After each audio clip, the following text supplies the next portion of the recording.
Ladies and gentlemen, distinguished guests, fellow enthusiasts of sustainability, thank you all very much for coming here today.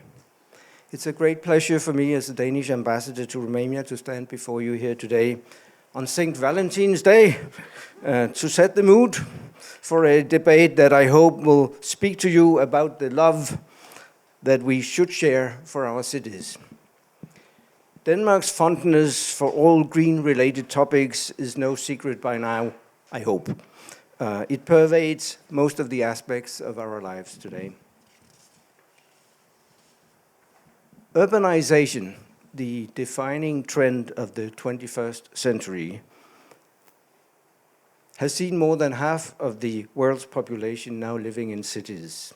And this figure is only expected to rise in the coming decades. Hence, the urgency to shape cities as hubs for innovation and growth, but also as models of sustainability and stewardship able to accommodate us all. Copenhagen, the capital of Denmark and current world capital of architecture, is often heralded as one of the greenest cities in the world. But Copenhagen's commitment to sustainability does not stand alone as an exponent of the power of forward-thinking urban planning. All or most cities in Denmark have embraced green principles and innovative solutions to enhance urban landscapes.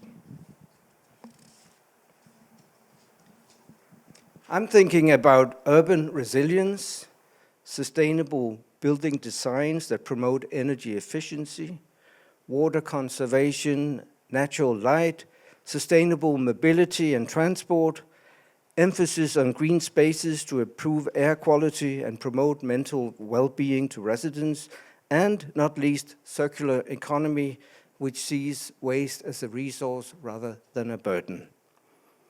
These are all driving principles behind the Danish contemporary urban vision. Maybe this is put in a bit traditional way. I have got a little hint that we'll get a more different and exciting approach to these things when we hear the briefers today. But how did we get there? Definitely not alone. Building sustainable cities is not just about technology and innovation, but about collaboration. Danes believe that partnerships go hand in hand with reaching long-term environmental goals. But no more spoilers from me, as I will now trust Jakob Hartmann, advisor at the Technical and Environmental Administration of Copenhagen and former activist with Greenpeace, and architect Teodor Frolu, entrepreneur in creative industries and expert in sustainable development, circular economy, and ecotourism, to further delve into this matter so close to Danish hearts and Romanian minds. I can only hope that they will inspire you also to stop by afterwards for a little peek at what Danish urban green expertise has to offer. You can do this at our Livable Cities exhibition here that will take you biking and, mind you, flying even through Copenhagen and not only Copenhagen. You may wonder why, but if you see these 3D Googles there, you may get an idea of what it's about.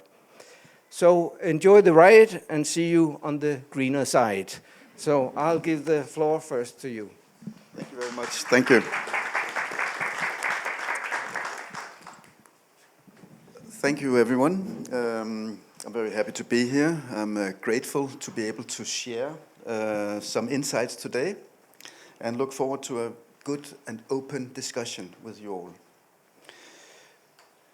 I feel particularly comfortable in your company. We met yesterday, and it's good to have you here together with you. My background is that I've been a Greenpeace activist and political lobbyist for many years, negotiating international conventions in the United Nations and negotiating law in the European Union. or at least giving our inputs as environmental NGOs to the political system. And once in a while you actually manage to get the right words in so that we get new law that actually helps everyone. I've also, in that position, not just done the dirty lobbying, I've also done the real dirty activism, occupied nuclear power plants, climbed in chimneys.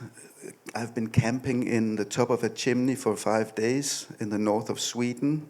It was a waste-burning chimney 25 years ago when we were still mentally saying we need to burn our waste. And now look where we are. Now everyone realizes we really need to recycle. We can't just continue.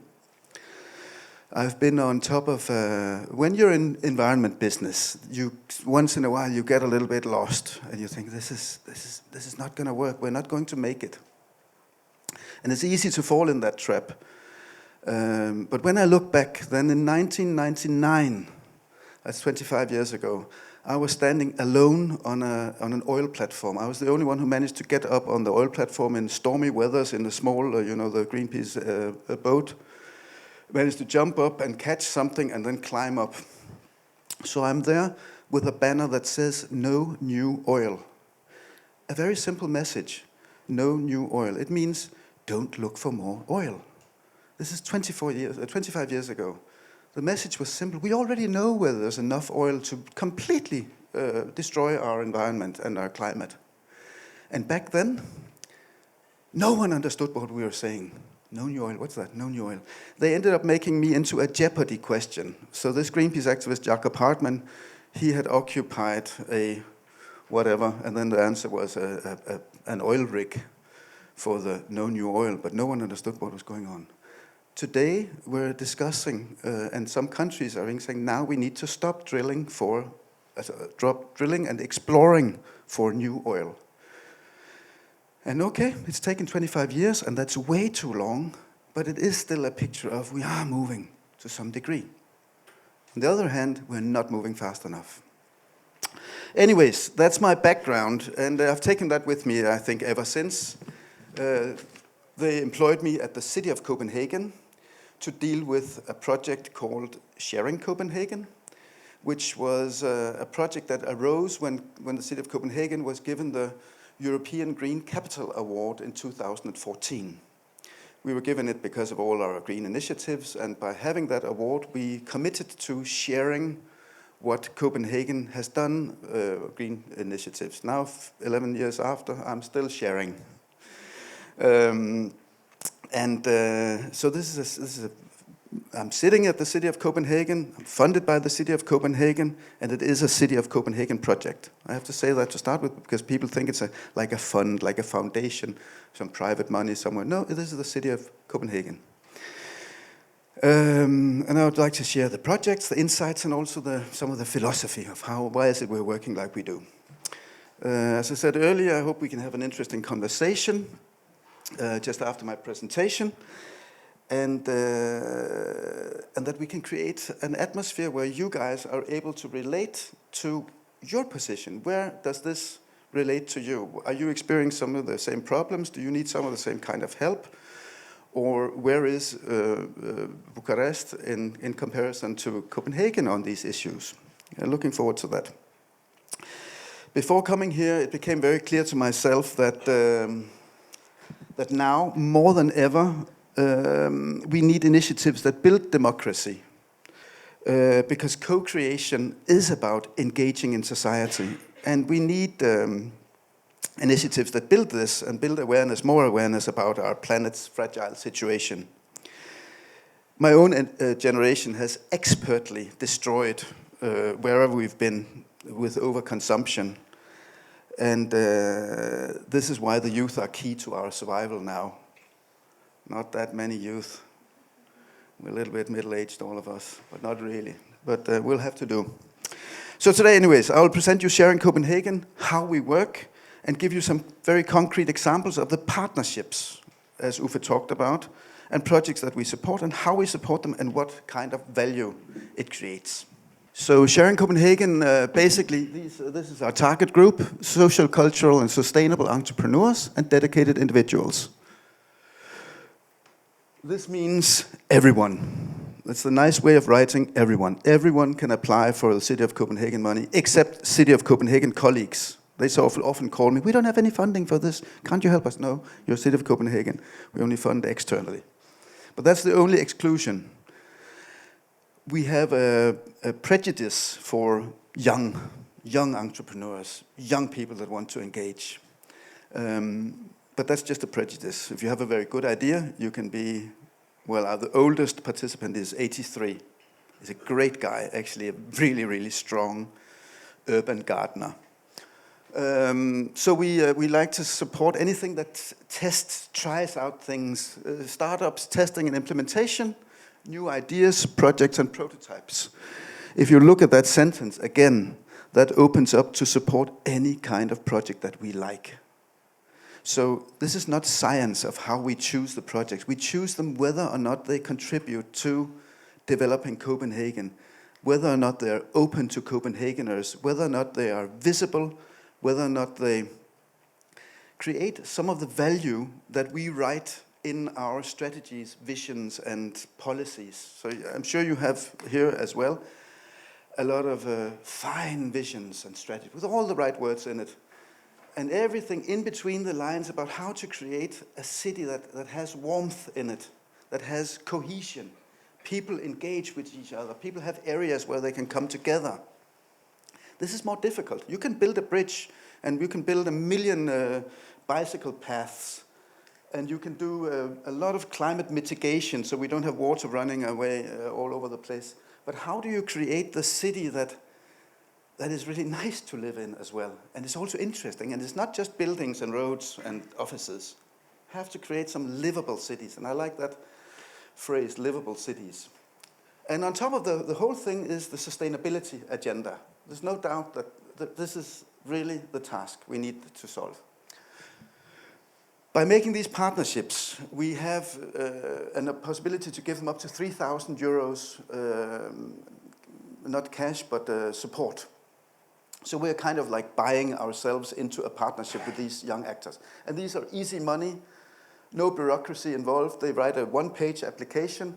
We check, is it a good idea? We talk with them back and forth a little bit, and then they basically go do their project. When they have finished the project, they show us the project, and we pay them the money. We don't ask them for lengthy budgets and accountability for every single little screw or hammer or a piece of plywood or whatever. Because you cannot do that. If you're only giving them 3,000 euros, they need to be busy doing their project and not busy doing the bureaucracy servicing the city of Copenhagen. And we can do that because it is a small amount, and my experience is that these people are the most honest, decent people in the city. There has not been one time where I have even kind of suspected some kind of fiddling with the money. So normally I say you pay 3,000 and we're getting 15,000 back in return. So it's a good. They create much larger projects than we give them money for. So this is one of the visions of Copenhagen, where we have a city with a lot of words again, a city with high quality of life and innovative urban development, climate-friendly everyday, green and inclusive city. And I think that's good words. Cohesion and strong communities. And citizen engagement. So I hope that was a lot of words. Now it gets very concrete. I hope that these next 10 pictures will give you a good picture of what it is we do and how we think it creates development, positive development in the city of Copenhagen. This one is an architect that years ago contacted us and started with a small project. He wanted to do an island, floating island with a tree on it. We have a lot of water in Copenhagen, and it's not really being used. The harbor is not there any longer. It's not being used. It's just an area. And it's actually a nature area. It's water, but it's nature. How can we activate that? We need space in Copenhagen. So how can we activate the water we have? So he came up with an island with a tree on. And gradually, he evolved. He's an architect, but also a builder. And he called us one day and said, You have this policy in the Copenhagen and says a harbor of opportunities. I've got a good idea. And the good idea was to make a climbing wall floating in the water. And if you're a climber, you know that it's really nice that when you fall, you land softly. And we are looking at the city of Copenhagen, and my colleagues, we're not getting any good ideas, really. But this guy had a good idea. And he just wanted some small money to try to make a prototype. So this one is not meant to last for years and years and years, but this was a way to show us, this is what I want to do. If you can make me, allow me to do a prototype, then I will, or he will, then apply for larger money otherwhere and other places, and eventually he will get the funding and he'll make a good one.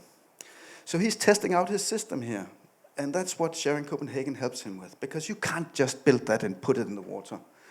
There's a lot of government or authority permissions that you need to be able to do that. You have to rent the water. You have to make an agreement with the key owner. So you have the house on the quay side, and the house on the quay side owns the quay side. So you have to make an agreement with that as well. And this could be a private company or a big corporation or whatever, but you have to get the permit.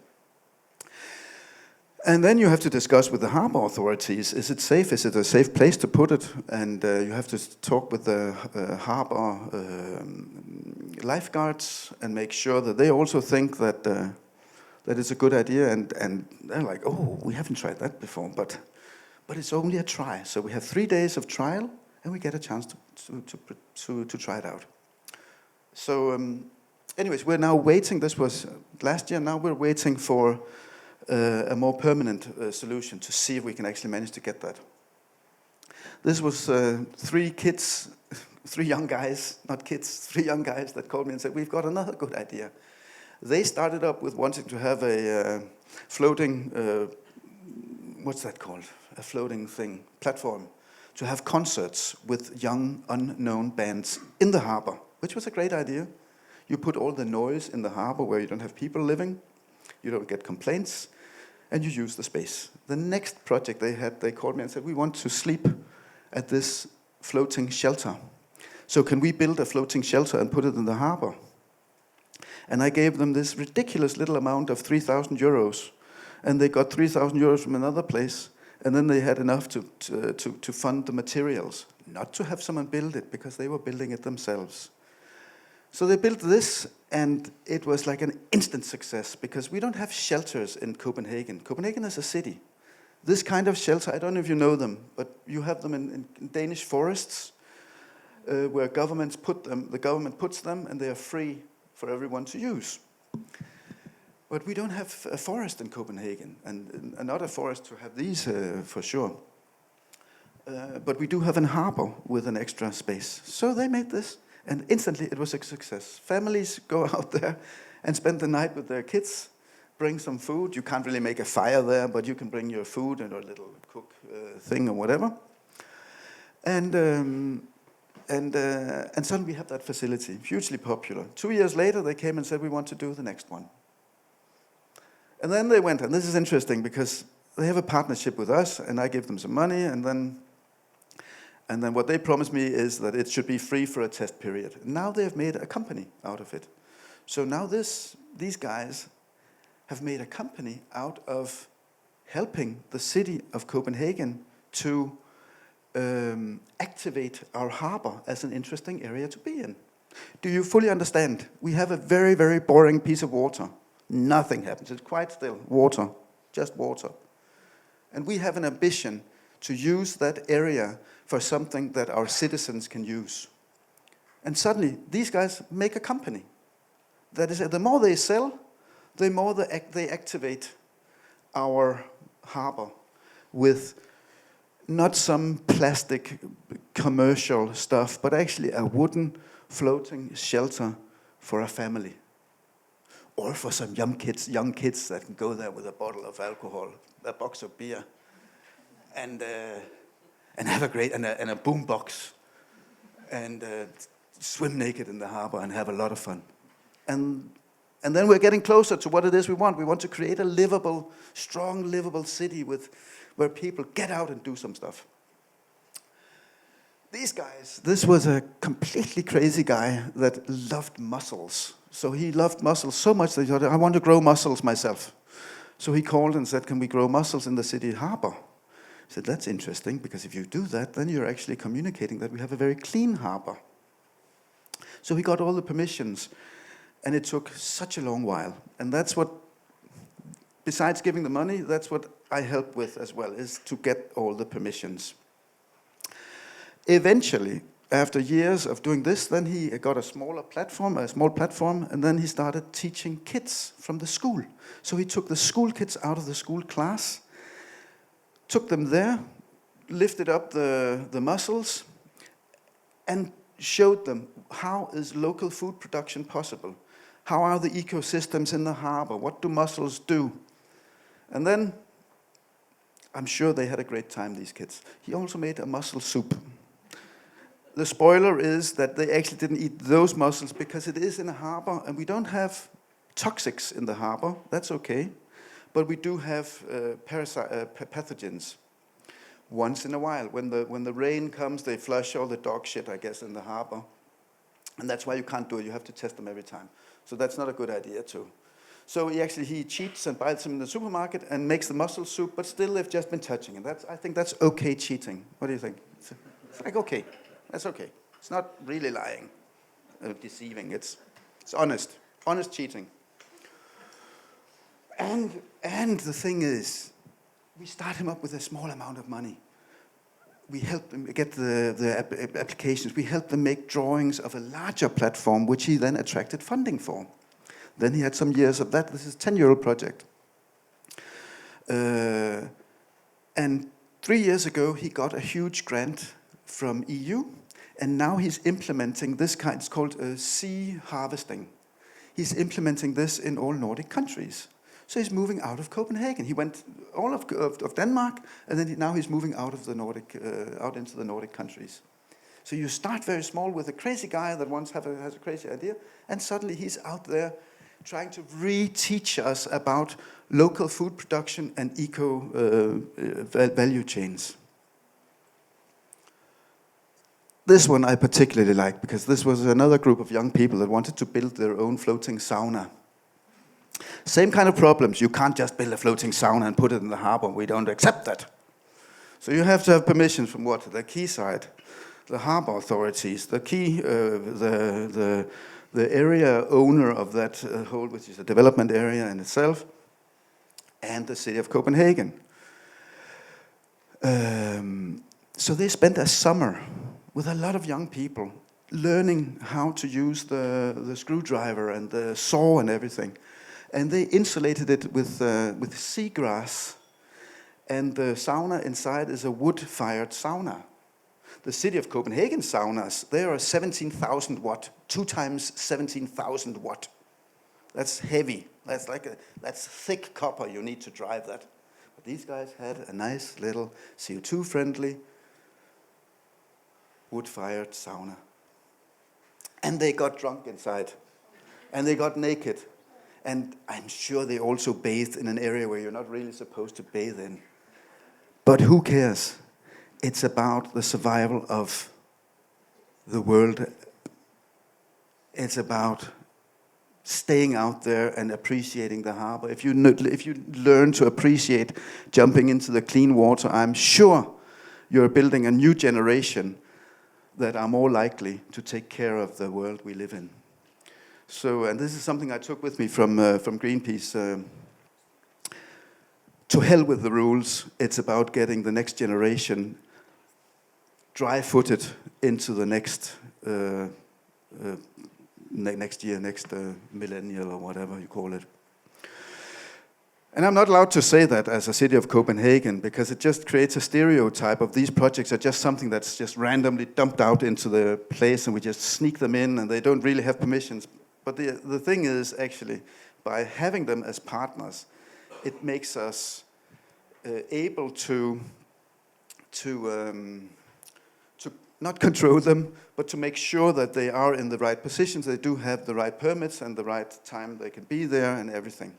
So the balance is, I guess, to not destroy their willingness to engage, while at the same time guiding them, facilitating them through the system, which can be very heavy. And I don't know how Romania is, if everything is just super light bureaucracy and things just move very quickly through the, I could imagine what. At least in Copenhagen, we have a lot of systems. But I think we're also good at facilitating. So we do have some ways of doing this. So, yeah, this is just about how we work. And I think the experimental stuff, that's pretty clear. This relations across professional divides is that it's often, if you mix sustainability with cultural activities, then you have some very strong projects that complement each other. And that's why I'm particularly fond to be here with this setup, because you have the book setup and the films and the sustainability and the AI discussions and inclusiveness. And I mean, I think it's very clear for everyone that we really need to make holistic solutions for everything today, and we have to keep our mind on wherever can we put these things in place. And then this one, the last one, be a guerrilla bureaucrat, find ways through the red tape. That was some young entrepreneur that called me that, and I've taken it with me because I think it's a strong straight statement of what it is that we as bureaucrats, as the technical environment and administration, we have to do. We have to help people find their way through this. We are not supposed to stop things. We are supposed to make things happen. So I wish I could take that mentality and plant it in everyone around us. And the climate crisis is very clear as well. It's not, you're not there to stop it, to stop projects. You're there to facilitate how they come through. That's the task, and we can't delay. This one was a crazy guy that just loved bouncing on the high wire.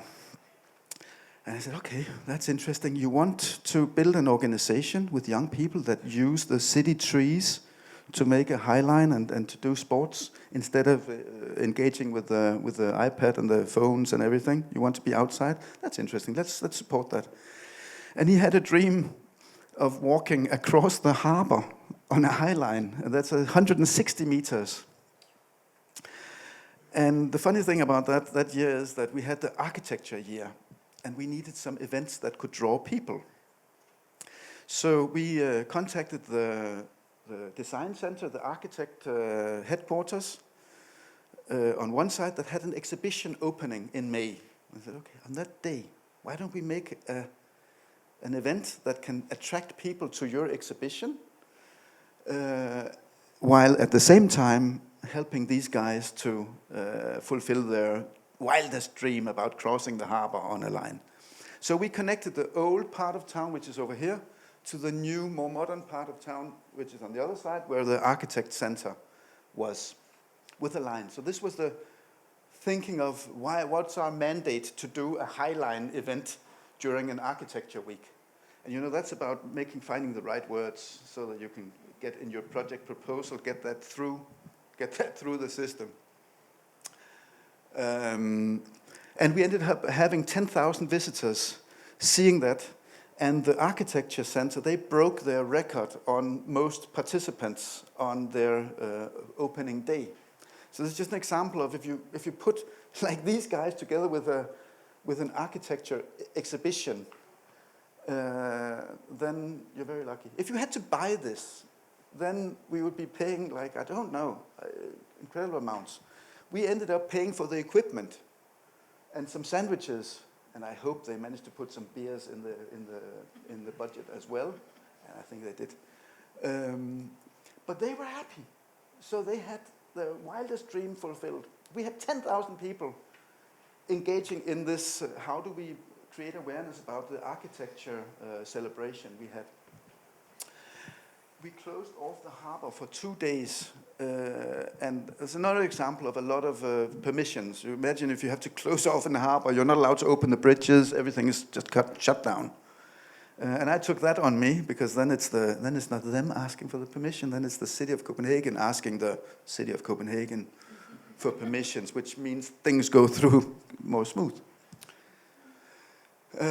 These guys was You may have heard of it, the Copenhagen Fashion Week. A hugely non-sustainable event with a dirty, dirty industry creating fast fashion for all of us, creating false needs for new clothes all the time. And these young people, they were pissed.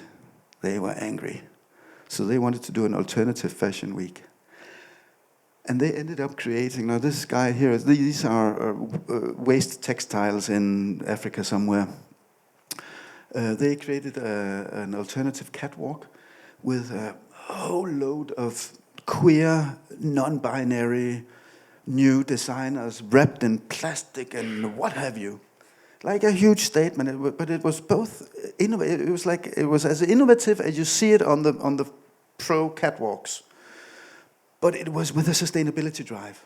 And they had the inclusiveness as a beyond natural part of that thing. And I think this is what we need. We need someone to question this fine Copenhagen fashion. I'm sure it's fine, yeah. Just last week, the director of the Copenhagen Fashion Week, she admitted in our biggest newspaper, yes, I know, I'm at the forefront of a very dirty industry. So she is forced to become honest. And that's because these guys are asking the questions. So of course, this is also then our partnerships. They begin to become a little bit political. And I have to balance that all the time. How much how much can I poke people in the eye with a project like this? But I think they managed to do it beyond any kind of expectation that we could have. This is, what is this? This is young kids. It started up with 3 young kids, completely without any cultural background. They just wanted to have art exhibitions in an old horse trailer. So they would take the horse trailer and put it in known areas of Copenhagen and put unknown art inside. So they would attract people to unknown art by being in a known square. But they would also take known art and put in an unknown area of Copenhagen, and then in that way show people new areas of Copenhagen with known art, popular art as the magnet. They had that 3 years, and then they grew and grew and grew, and they ended up making a co-exhibition of sustainable art, and the theme was boundaries. What is preventing us from stepping over the boundaries and looking for the solutions? And they had 26 young artists, and they had, which each had their own project, and beside it they had a sign, and I need this. They had a sign where it was explained, what is it they're trying to show? And for me to be able to be guided through an artistic expression like that, because I can't read their thoughts. If you're very lucky, you can get an idea of what is it this is going. But these 3 kids had made so clear explanations of what the hell was it they were trying to communicate. And it's simply the best sustainability-based art I've ever seen. It was touching. It was in a graveyard setting where there's an old crematorium where you burn people, or you used to burn people. The facility is now. So even the setting there is like, what are we doing? Are we dying? Are we living? Or it was just mind-blowing. And these were young kids that started out with a crazy idea of art in a horse trailer. That, by the way, broke down. It was rusty, and it didn't have any brakes, and it was a catastrophe. So I had to give them more money. And more. Okay, fix it. Okay, fix it. We can't have you running around with no brakes. We fix it. But still, it was small money. 3 years, and then they came up with this. And now 2 of them are employed in art businesses, and they're just fantastic. These guys said, forget it, city development, forget it, just start all over. So the project was called City Start All Over. They didn't believe that we would make it in time, so we better start planning on a new city on water. Yeah, and if you look at it, this thing can even point, can't it? Yeah. Can you recognize that? So there you can see, you can nearly feel it there inside, naked and drunk. Because that's also part of it. This one, this tree. Remember I talked about the guy that made the island there with the tree on it? That was his first project. This one is a guy that normally makes workshops for kids, sustainability workshops where you can repair stuff. he had a small cafe here. And there was no money. You could get the coffee if you came up with a story. So this was the shading. And they had this area, which was a space where you had talks, a free area here, and you had some transport here, and you have the cafe area here. So at least that was where they made it, for this small improvised, new, thought-provoking festival of building the world all over. Do you hitchhike in Romania? Yes. You don't? Or not in my exact, a little bit? A little bit the same story in Denmark. Some do it and some really don't do it. There's not much. But this guy contacted me 6 years ago. Well, actually 8 years ago. And he said, I want to build hitchhiking stops. I was like, that sounds interesting. Let's make the first 4 official hitchhiking stops in Copenhagen. So it was his idea. We took on the project, and suddenly it wasn't him applying for a hitchhiking stop. It was the city of Copenhagen asking the traffic authorities for a hitchhiking stop sign official. And I shouldn't be telling you this, but this was a little game. I mean, it was just his idea. But by moving it into the realms of the city of Copenhagen, we were able to officially, because you can't as a private person apply for a hitchhiking stop, because this idea was so good that it'll be interesting to see where will it lead. And can we facilitate that people, instead of just standing on the road, some random place where traffic is running by, can we actually facilitate a nice, safe place where you know it's there, where the people that are interested in hitchhikers know it's there? So we ended up making 4, and we got a trial period. And when that trial period was finished, the traffic authorities called me and said, we need an evaluation of how did it go? What kind of problems did you experience? And I wrote an excellent evaluation. No problems at all. This is just smooth walking. Everyone's been happy. It was such a nice evaluation. Never seen a better project. And then the traffic authorities came back and said, well, okay, let us look and consider it. And they came back 6 years after. 6 years after, back and forth, boom, boom, boom. And they put this sign into the official book of official signposts, like alongside with a stop and don't park, or just go this way, or don't go that way, or whatever. So this is now in the official allowed sign. And you need that. If you want to put that up, you need to be in there. So this guy now has made a business of himself. He's traveling around Denmark, approaching each city and saying, can I help you build some of these? And then he goes to their schools and he has these inclusive workshops where he asks people, but where would the good place to be? To have them, first of all, but also telling them about hitchhiking is safe. Hitchhiking is an adventure. Hitchhiking builds trust between people. Anyways, 6 years, just a few years of work, and we got the sign. That's easy. Easy peasy, 6 years. This is a guy that has become a friend of mine. He started out picking up food waste or surplus food, and he was cooking it for addicts and homeless people and people with psychological problems and everything, giving out food. And so much that I've become a volunteer in his organization. So every year we do a lot of Christmas foods where we have 8 kilo packages, 3 meals and drinks and everything for people. We do 1,500 meals. And it's just another example of a dedicated individual that really wants to participate in the city and by creating this thing that we have beyond people. And it's not just the people that he's helping, it's also all of us that are helping him make the meals. We also leave that place feeling pretty good. And that's the funny thing about it. When you engage in these projects, you're helping yourself as well. My own mental health, or whatever, well-being, that's for sure. The final picture is this guy yelling out. It's a cultural actor that works, that realizes that we have a new area of Copenhagen called Nordhavn, a whole new built area, but it's totally, there's no soul. It's an absolutely boring area. So the challenge is, how do we make that area live?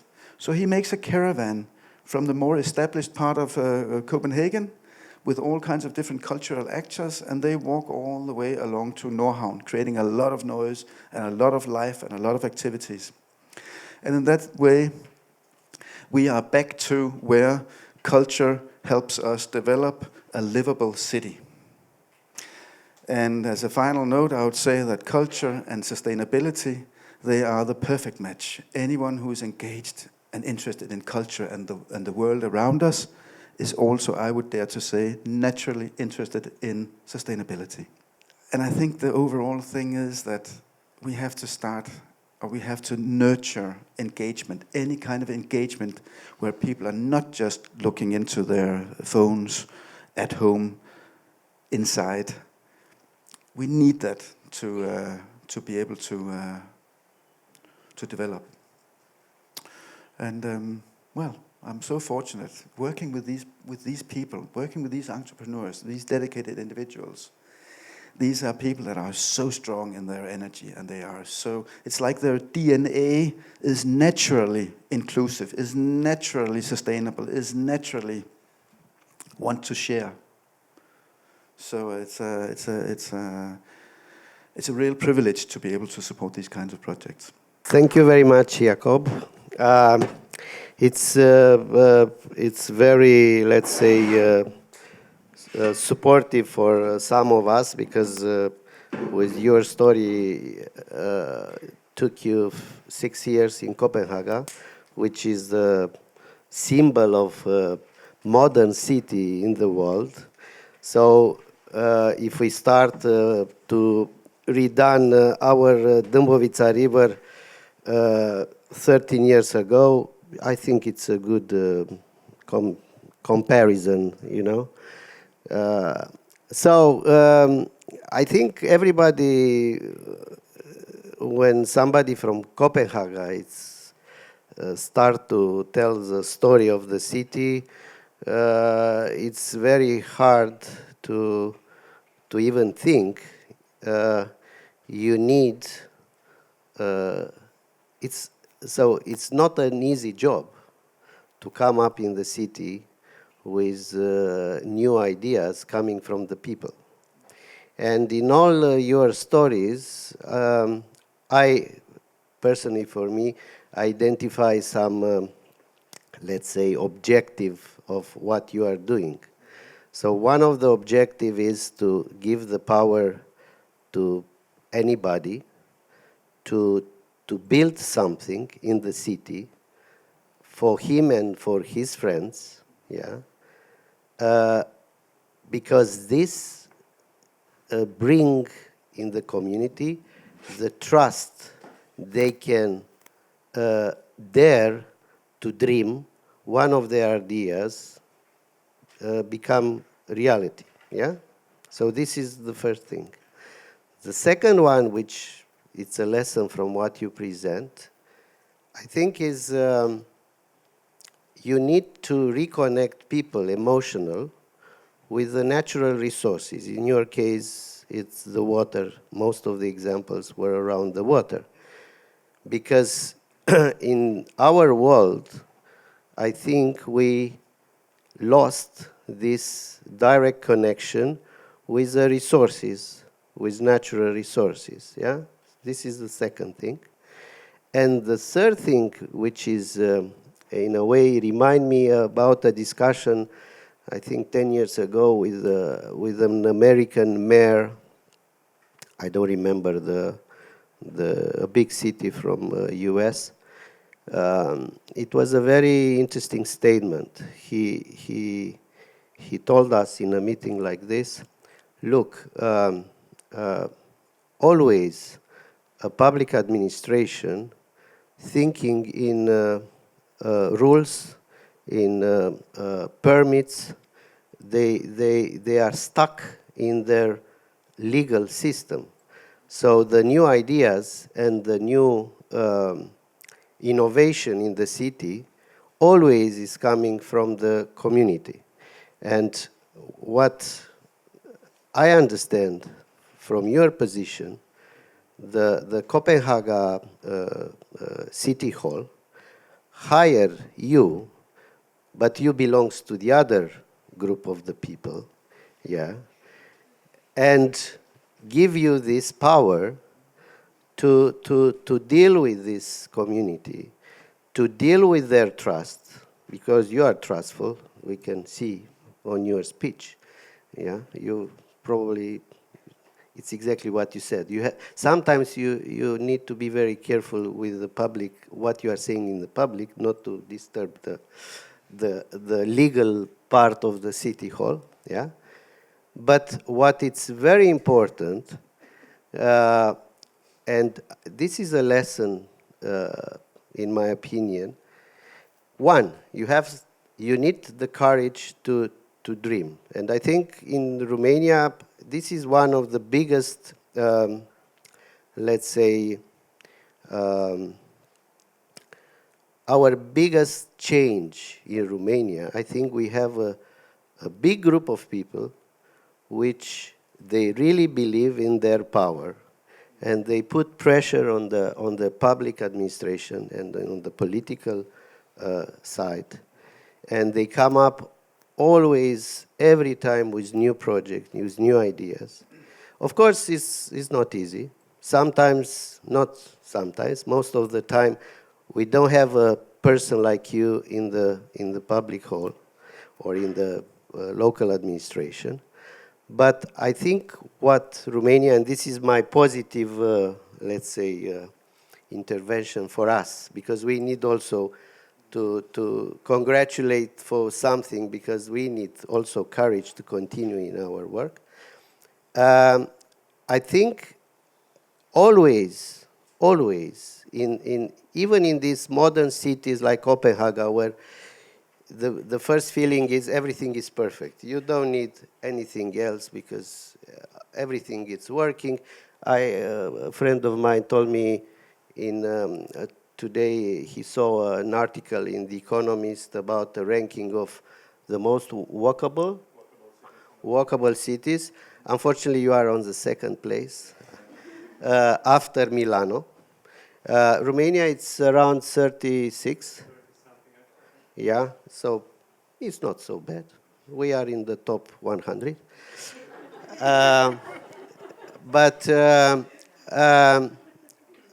But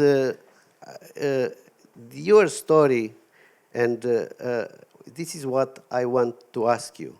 How easy is to implement this project? And if you were not be in your position, you'll be on the other side, do you think was possible to work? I'm so overwhelmed that these people continue year after year and eventually get through with their projects. I mean, some of these people, they work just 2 years just to get where they're allowed to start constructing.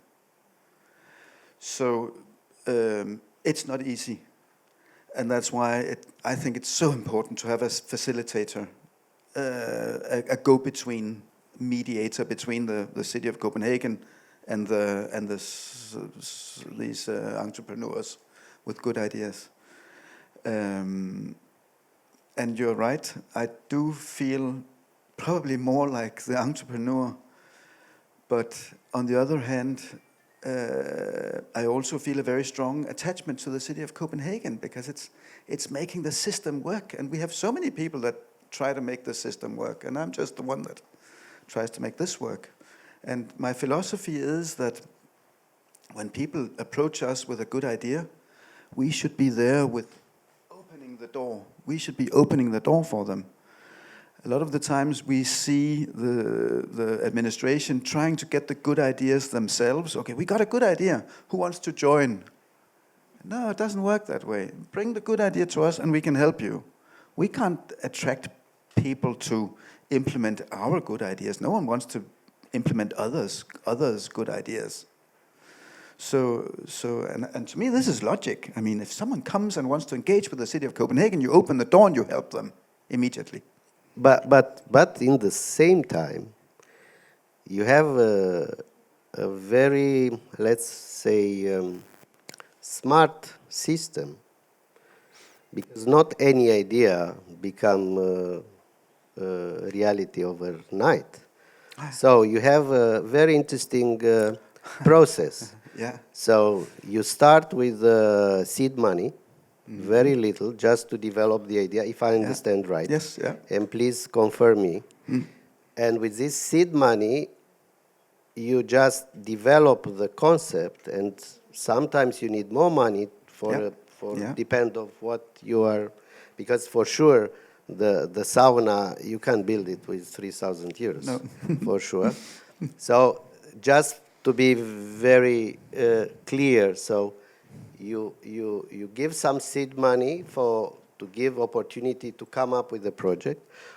Always we are talking a pilot project, so to see what's going on, and also it's a way of how to say, to check the feasibility of the project, and also it's good for negotiation with authorities, because you prove it's okay, it's safe, yeah. So it's a way of doing in which you are, in a way, you are mediated between the trust between the initiator of the project and the authorities. Yeah. So it's not a pushing, let's leave these guys to do whatever they want. No, it's a coaching process. Yeah. Okay. Yes, and when they then get the money from us, then they already have a cooperation with the city of Copenhagen, and then they can refer to that and say, yeah, we got this money from your colleague over there, the office, about doing this project. Now we need to talk to you about getting the building permit, getting the different permits and everything. And then, of course, already there they've got a stamp, like a city of Copenhagen approved. So when they're looking for new money, they also can refer to, we're already cooperating with the city of Copenhagen. Yeah. In fact, it's exactly what I said before. It's very important in this process to be a trust facilitator, because unfortunately we are living in a world right now, and nobody trusts anybody. But unfortunately, the only solution for development of our society and community, it's only about partnership and about working together. So it's I think it's more complicated, not complicated. It's much more important, your job in our time, compared with, I don't know, 10 years ago. Yeah. It was fun to do 10 years ago, and it's still fun. There's one detail into the thing of working with partnerships like this, is that they contact me with their projects. And sometimes these projects do not hit Copenhagen really nicely. I mean, they don't fit in, or maybe they're just not really relevant.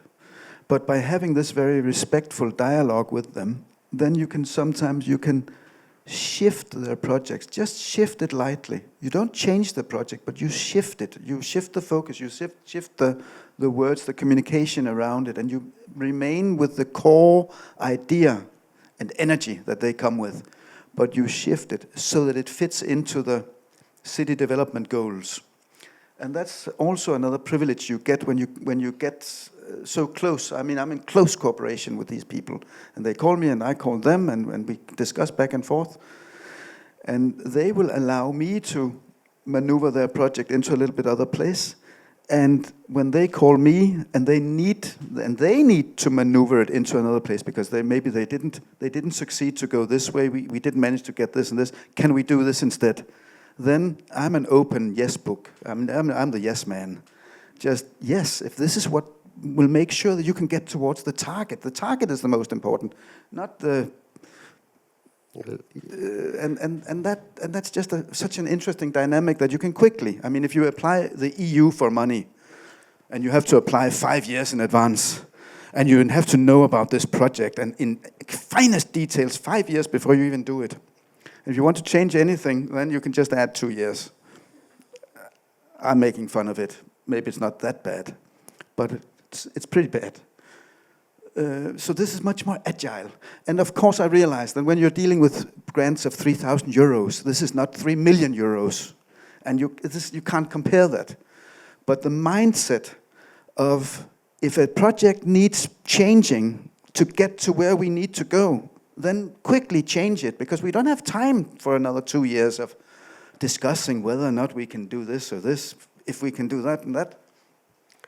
Okay, so this is also another kind of freedom, because some part of this world understand freedom in one way, but can be freedom in this way, where you have more flexibility in terms of doing things, but things which are startups are not things which are so, let's say, powerful in the city to, if it's a wrong project, can be with very, let's say, bad effects. If you remember the picture of the floating sauna, that was 9 years ago. And since then, we have a crazy development. Everyone wants to have saunas in the harbor and by the harbor. So this was a trend that these kids started, and they made the best sauna and the most underground sauna. And then suddenly we have so many different organizations that want to create their own sauna community. So much now that the political level have said, stop, stop, stop. We, as the administration, we can't continue allowing them in different places. They want politically to look at where city-town planning-wise, where do we actually want these things. So it's just fun to see that 4 kids that attracted 16 other kids and built a sauna, they caught up with this idea way before everyone else. And now it's becoming even not just organizations and communities doing it, but also commercial use of saunas. And then we have a strong setup in Copenhagen, because we do city plan very efficiently. We actually have that's the office I'm coming from, that's the city planning office. We do have a very strong plan of what we can put and what we will allow. Personally, I like the home do-it-yourself sauna more than I like the architect drawn fancy windows and fancy wood and everything. And on a side note, actually it did only take them 3,000 euros to build that one, because they used recycled materials for all the other stuff and free insulation materials and the grandfather's old fireplace, wood-fired fireplace to put inside it. So they did manage. So it was a bigger group of people involved somehow in this. Sure. And young they people are connected with the objects. Totally. And there's a lot of young people, and they were teaching each other how to saw and how to drill and how to draw, and making a dome like that is not easy as well. So it's fantastic. What about you guys? Are you stuck in Romanian bureaucracy? Have you ever experienced that? Yes? Oh, yeah. Do you want to share? Yeah, we created an NGO which works with children for helping them increase their emotional intelligence, but now also with teenagers and young people. And there were many setbacks from I mean, it seems like in Romania a lot of times the authorities are fighting each other and are named politically, so they're not really interested in getting involved a little bit. In the last months, we start to fight globally each other, not only our politicians. So yeah, but now I want to talk about our situation here. Can I do that, please? What? Can I talk about our situation here, please? You have the microphone. Thank you. So let's not distract that, because we can change this, and then we can also talk about the other subject. And it's a bit heartbreaking for me to see that this is happening in a context where real children are involved, and I can tell some stories which are really chilling. And I'm sure we can change this. I'm not saying. I think now there's even a bigger danger with extremism. So I don't think the solution is to burn our house you know. So, but still we can improve, and we can see some realities that are here also. And again, I didn't want to believe this. I was always an optimist. And now I'm still, we can change, but by also seeing some realities. And there are some very good people in the system. What about others? Do you have? Yes. Are you entrepreneurs? Where are you from, actually?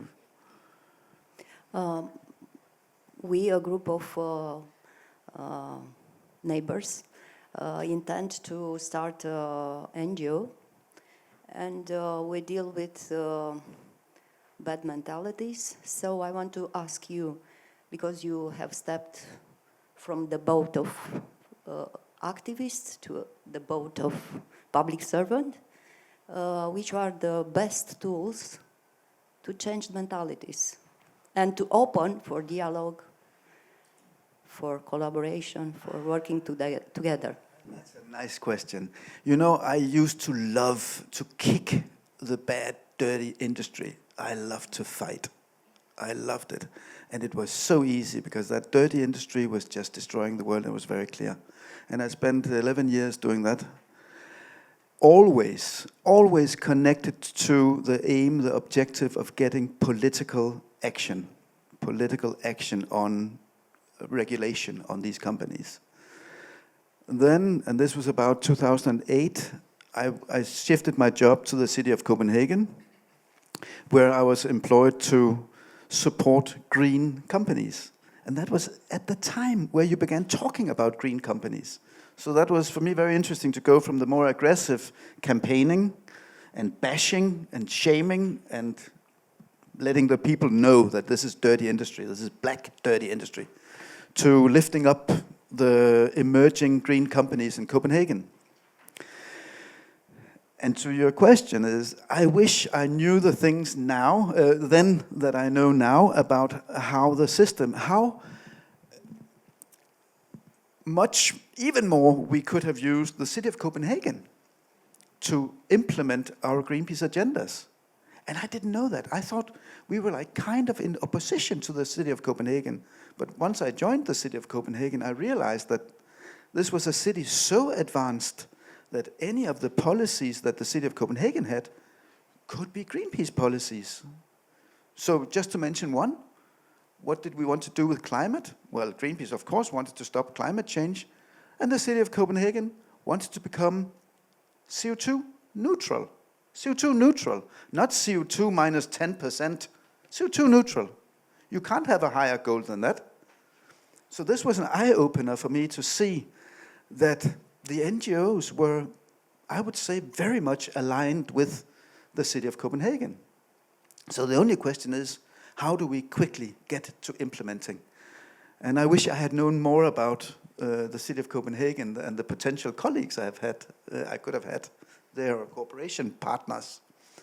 But I did, while I was with Greenpeace, I did manage to not just kick the bad companies, I also made partnership with the good companies. So I went lobbying at the European Union with even clothes companies that at that time had some more comprehensive chemical legislation. So that they were lobbying together with me as Greenpeace for stronger chemical legislation. And that was a very interesting dynamic, because normally you'd have industry hating to go with Greenpeace. Now we were together asking the legislators.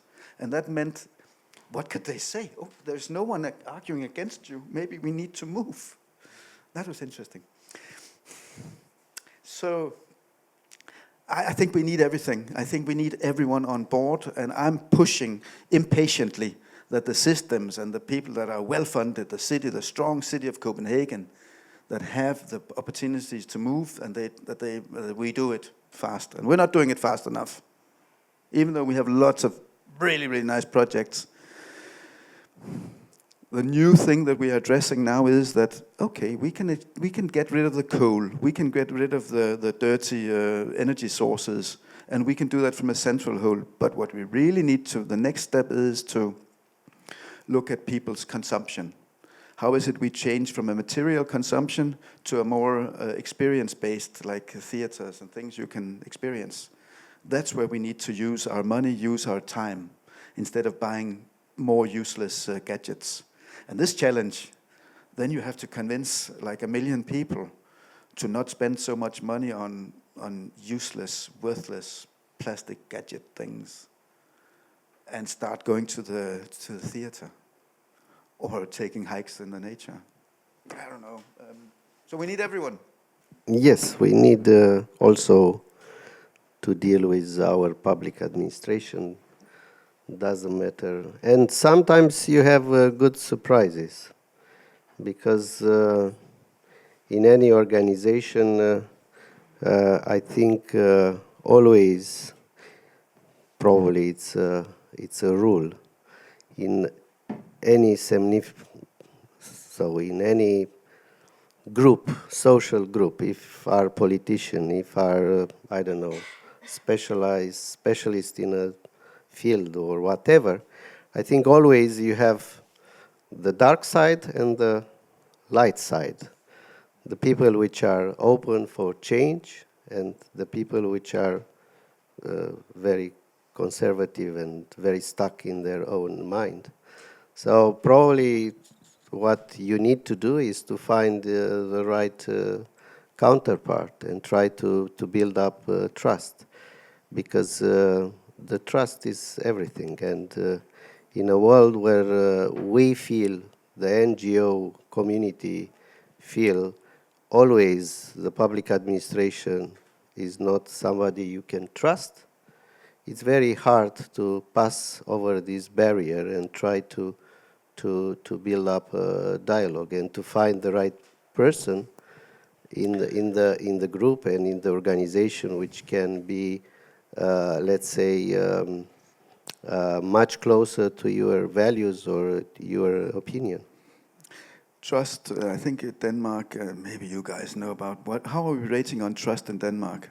We're in the top 100 as well, aren't we? But in the top of the top 100 as well. We are good at trust. I'm sure we're getting worse at it, actually. But listening to you guys, you're building NGOs, and I think getting back to, or not getting back, but looking at the global picture, which is a scary situation at the moment. Both of you are talking about organizing, and I think that's probably key. That there's going to be a counter movement now to a global crisis, not just on climate. Suddenly we have a new global crisis of an orange madman. And I think, or I hope, that the positive thing about that is it will really motivate people to start engaging and organizing in NGOs and creating the counter movement and reactivating people, because it's becoming very clear. And that's a small hope, and I think it's both of you will come with. You're going to do it yourself, if nothing else. And maybe we have to start thinking about that. What about?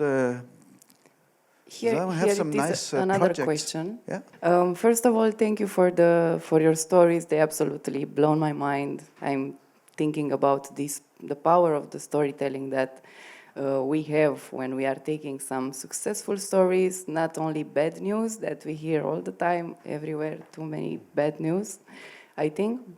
So I'm happy to see some very specific solutions. Instead of speaking of the bad bureaucracy that we have in Romania, I don't feel the need. It's pretty bad. I'm working for an NGO. We are working with systemic solutions, looking for systemic solutions for developing a mostly rural area in Romania, somewhere in the mountains. And we are piloting a project for a year now. We have now an amount of money, and we want to give pieces of this amount of money through the people, through the rural people and small urban that we are working with, through a small grant system is how we call it. And the surprise is that people are very shy. And people don't really get this idea, so you give us money for doing something, what should we do for this money? Some people applied, we have 2 successful examples, 3 actually, and some others are moving, but generally speaking, people are very shy. And my curiosity is, how did you do this in Denmark, and how did you cultivate the creativity and the trust in people to apply for this small amount, but still very relevant? Because I also think and I see that we tend to take for granted the society we are living in. For example, if a city or our village is not very likely for a good quality of life, we are tending to just, I don't know, get used to that. For example, if you get outside of the city center of Bucharest, you will see that Bucharest doesn't have places that are facilitating the community gathering. We pretty much lack this kind of opportunities built, like, I mean, infrastructure. Yeah. So how are we cultivating this? That's my question.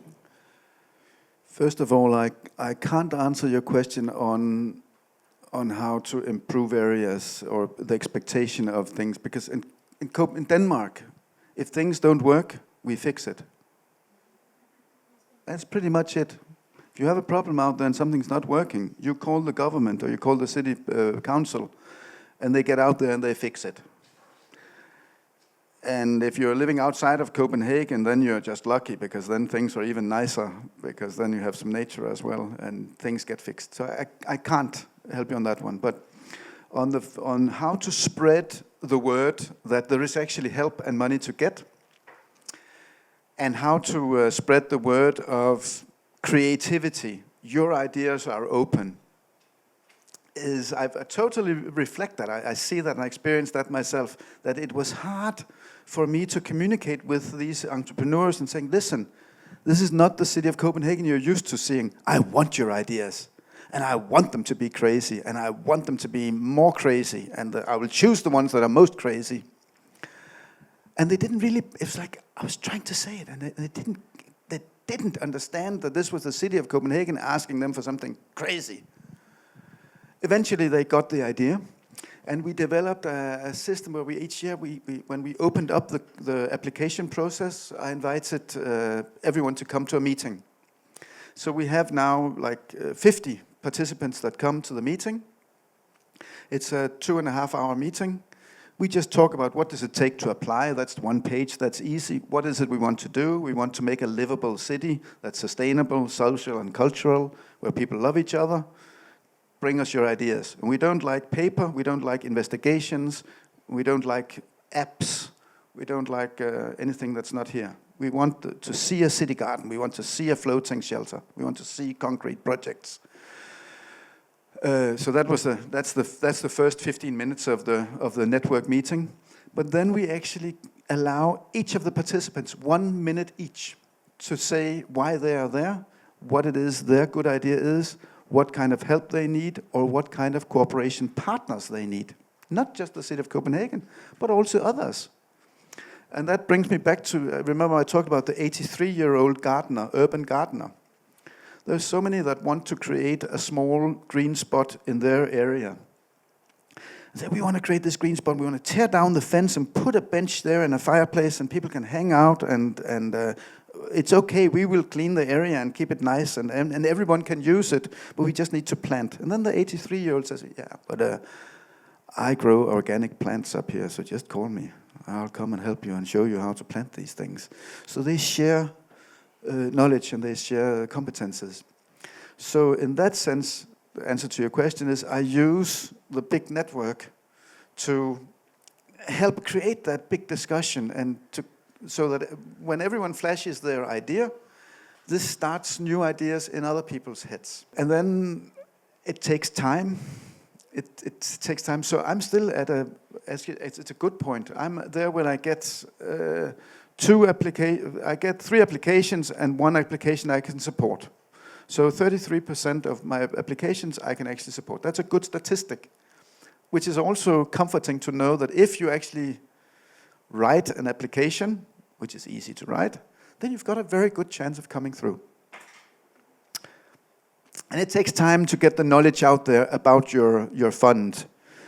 And I think there's also a lot of scaredness in the sense that we have to fund. I've heard about these horrible funding processes where you have to write endless reports about your idea before you can get money. So I just try to really, really make it easy, but it's not easy. It's strange, but you really have to access those creative networks that are there, and that's always a challenge of how to attract people. Thank you very much. I will take this idea of how to empower people to get crazy as being a strong one. It's really, really a speed dating issue, 1 minute each. It's so strong. And you give the word back to the floor, to the people that are actually spending their time here. Yeah, there is another question here.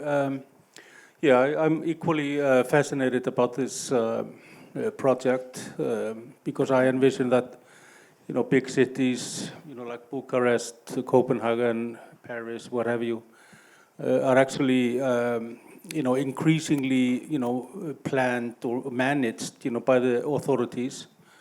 And so having spaces like the waters in Copenhagen as a kind of, the last frontier where you can basically exercise your imaginary sort of,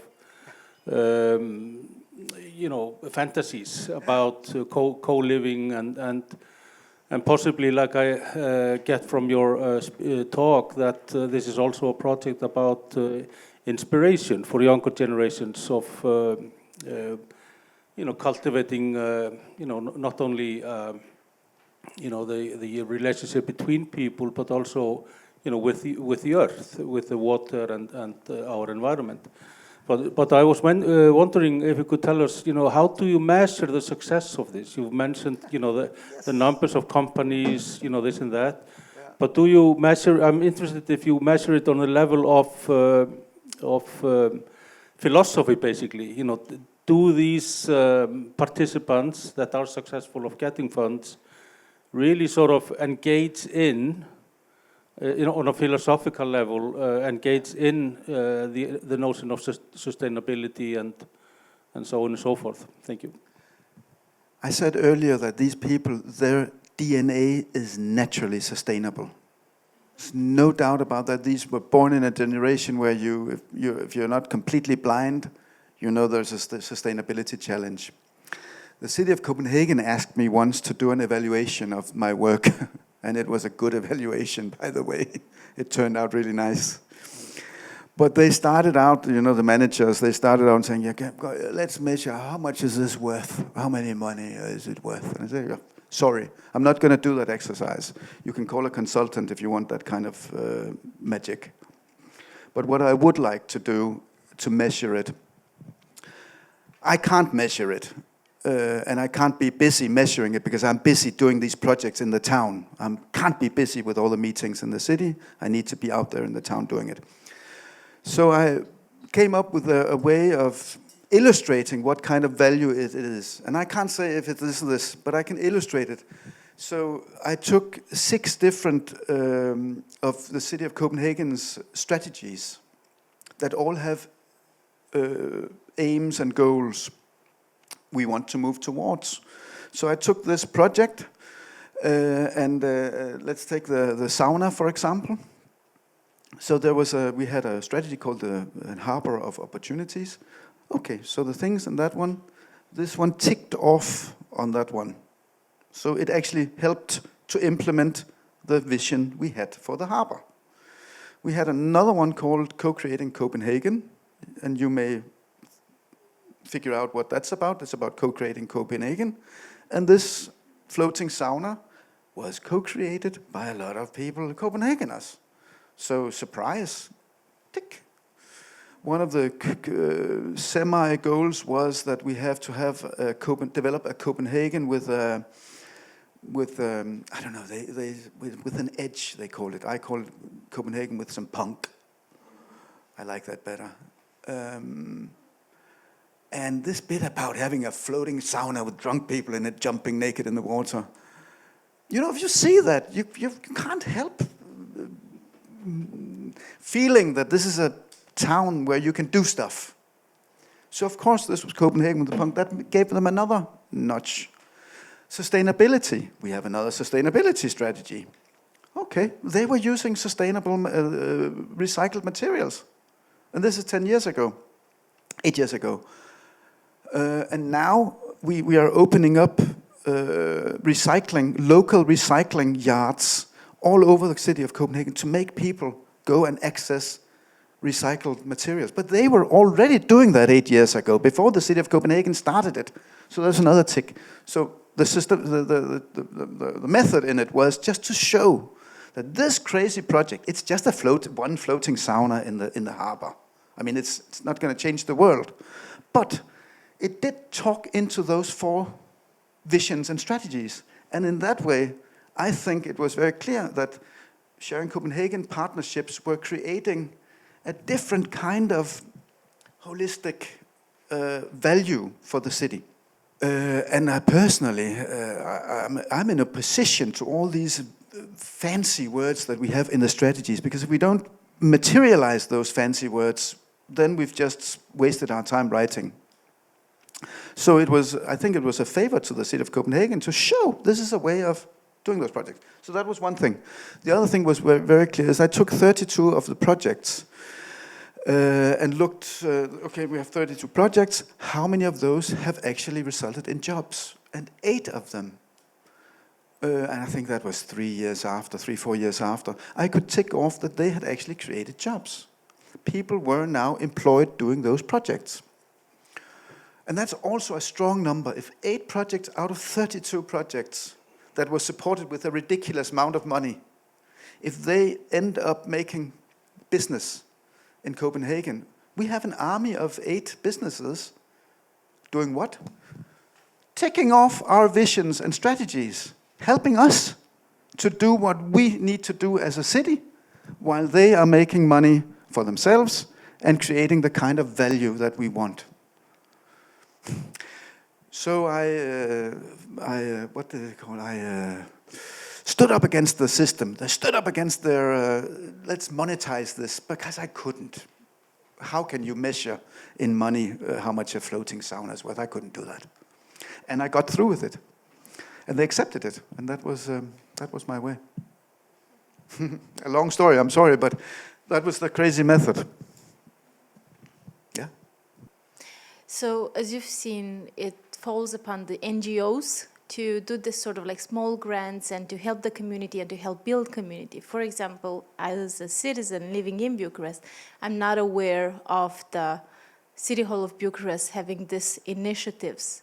Was this something that was already existing in Copenhagen when you joined the City Hall? Was it something you created? If so, should the citizens put pressure on the public administration to create something like this? Should we just wait for them to come up with this idea and initiatives? Where should it come from to finally turn it into something that you can actually touch upon? I think the possibilities of, well, I don't know your political setup, but I'm surprised of the possibilities we actually have to influence the political system. Now, in Copenhagen, you can ask to come in front of the Technical Environment Committee and present your cause. And you can actually talk directly to the ones that should implement a proposal like this. And this is, if it was Copenhagen, I would definitely ask for them to. I want to talk to you. Any person can do it. Just call the mayor's office and you fill out a small form, and then you can have access to actually presenting your case. And that actually surprised me. You just have to find the right angle to go there.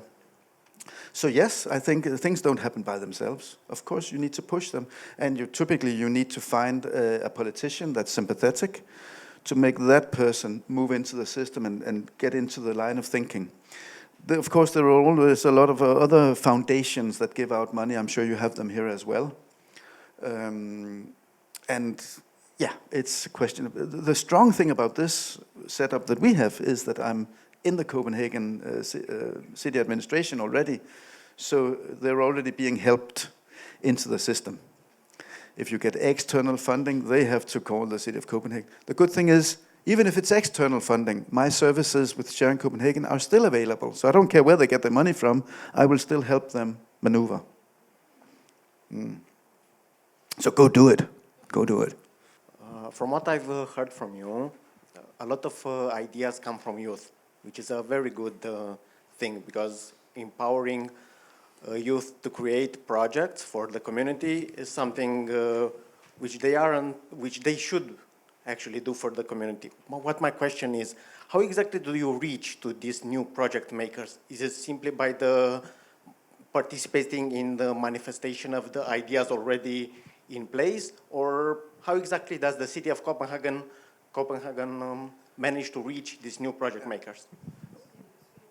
A lot of it is like you have the old established group, and then they are out there and they tell other people, and then other people come to it. So that's like a natural system. And then some of the old people, they move on, get jobs or do other stuff or do new projects or whatever. So that's one way. But the other way is like Facebook groups, like there's creative networks in Copenhagen, people that want to do creative stuff. So that's where you push it. So you find where they are. And that's another very important message from me here, is that you can't just sit in the city of Copenhagen and wait for things to happen.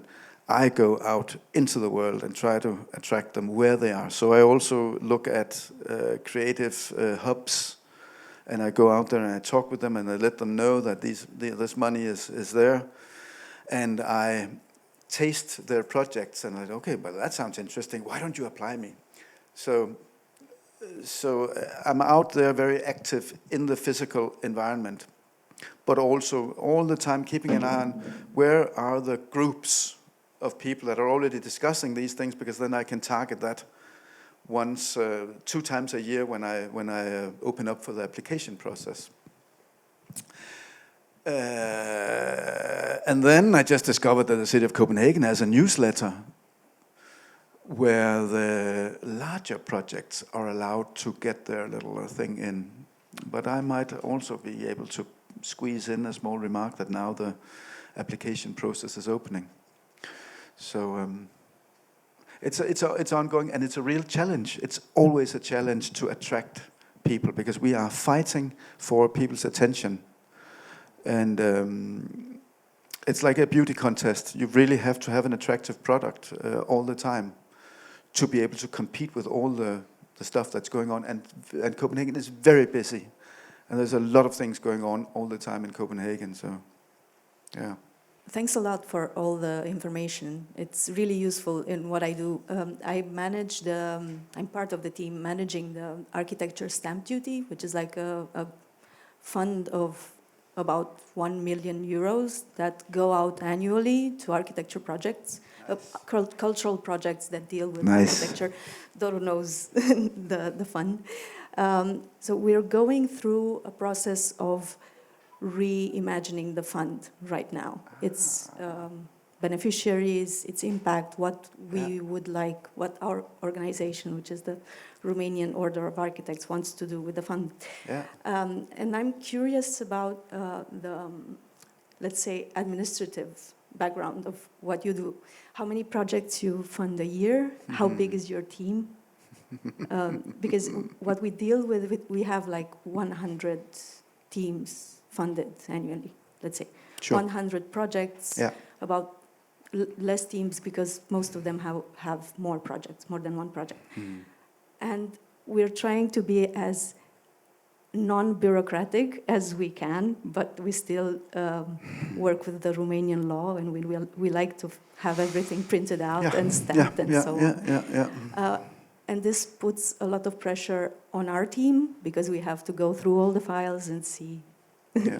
And I was really inspired what you said, like people going out there and using the money to do the projects, not the files.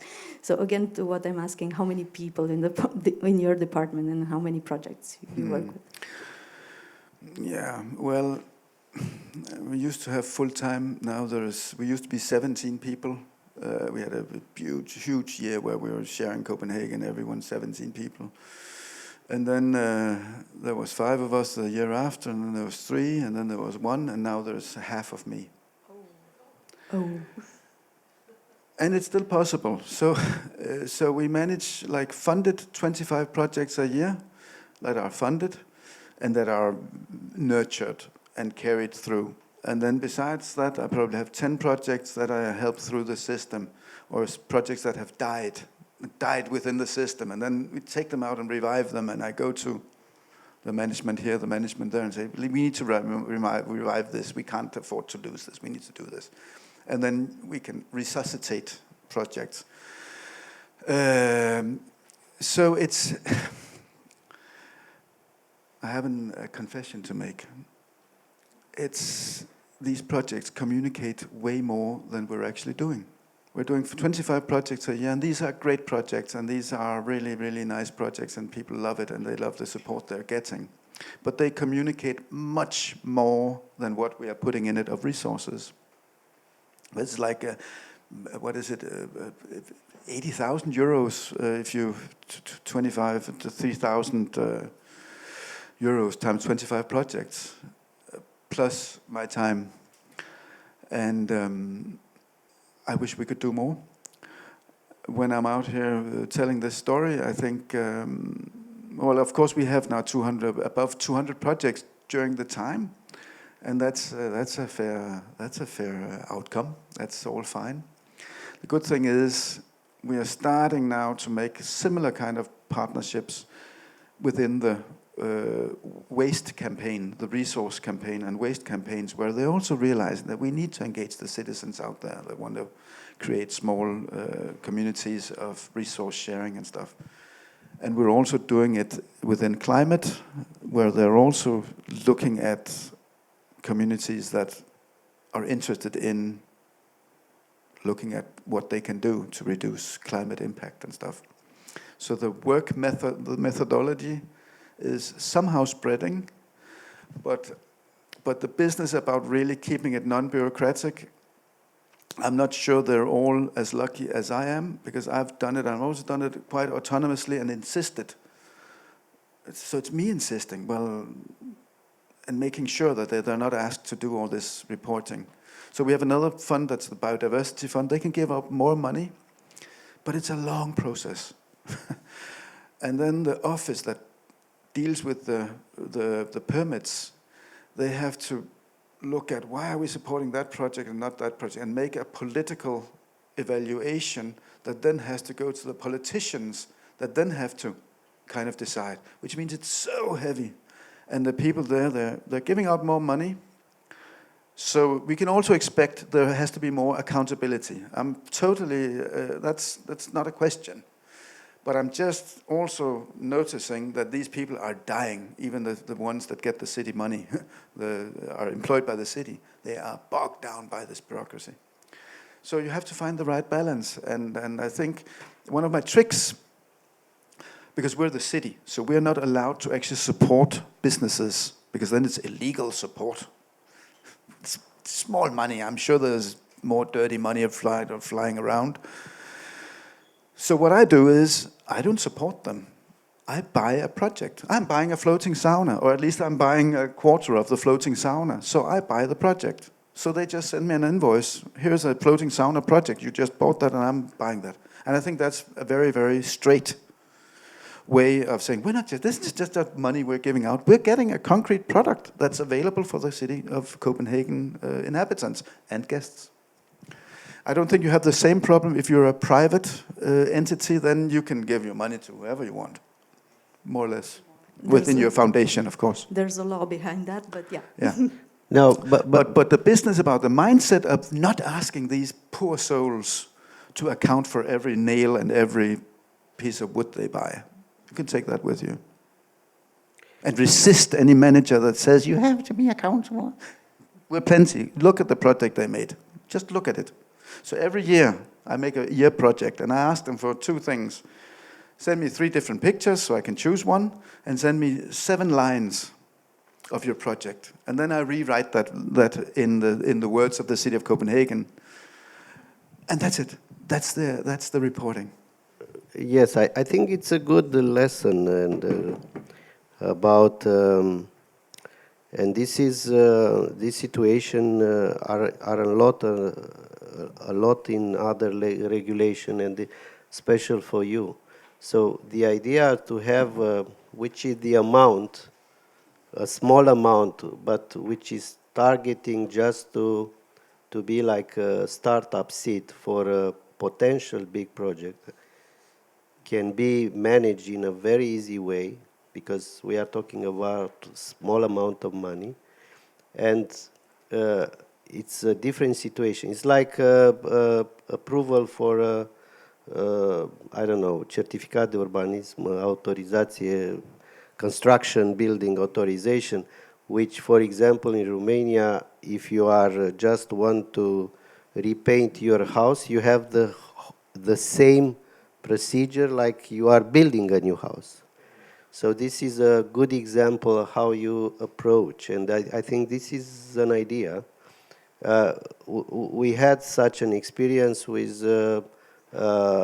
we took us 6 years to come up with the legislation for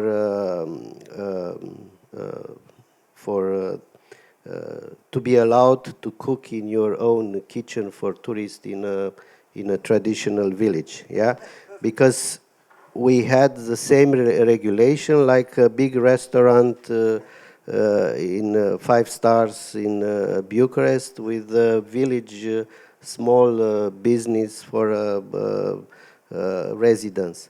So it took us 5 years to make a special regulation, which is of course much more simple, but to keep in mind the objective for such a regulation, the safe food security and whatever. So probably in the finance, in your case, because you are an organization, you can negotiate much easier. You create your own rules in a way. So to create 2 type of projects: very small financing, which is much easy, seed money for just give trust, or it's also a technical thing. You can have a pilot project, and you know the second stage can be if you spend more money, but you are safe because you checked this, the social solution is good. Yeah. Thank you. I don't know about you, but I've really enjoyed being here. I appreciate your questions and your endeavors and your organizing, and it's nice to be part of. It's nice to be part of. We are fortunate that we can engage in these things, that we're not engaged in something that's just centered about ourselves, that is actually creating a larger picture for everyone. So thank you very much for being part of that. Thank you very much for inviting me here. Thank you, Jakob. Yeah. And we are, I hope one day you have some project, joint project. Yeah, we can join our sauna with your sauna. Which, Yes, yes. Let's do that.